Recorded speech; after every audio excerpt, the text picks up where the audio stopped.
Is that, I know you do an amazing job of assessing who's currently there, who's part of that current delivery team versus the leadership team, and helping to figure out who can we develop into being part of the leadership team of the organization. What are some things that you look for, and what does that path, that journey look like? It's not that dissimilar from the conversation with the founders. It's really understanding where do they see themselves and where do they want to go.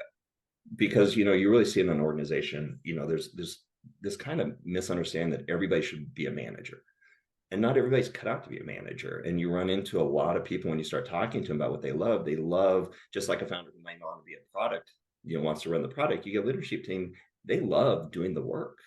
They don't like managing people. Some people are just that way. They want to be content experts, appreciate for their expertise and grow in that kind of senior content role, not necessarily as a manager role. So that's a lot of that first conversation, is understanding where they want to go and making sure that they really understand what it means to be a manager and supporting others. And then it's really understanding, do they have the emotional intelligence to really be that coach to their teams?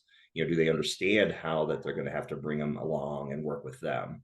And can they do that? And then it's really also understanding, do they have the ability to learn?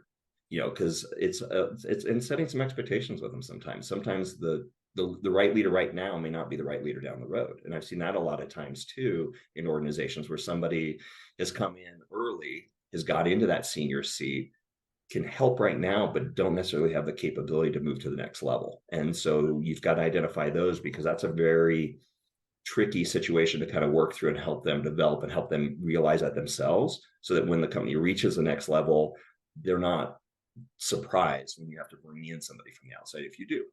But it's really just having those conversations and really spending that time to get to know them and understand them, and then working with them and seeing how they grow, and if they take mentoring, if they take coaching. So it's kind of a continuous process, but it starts with understanding where they want to go.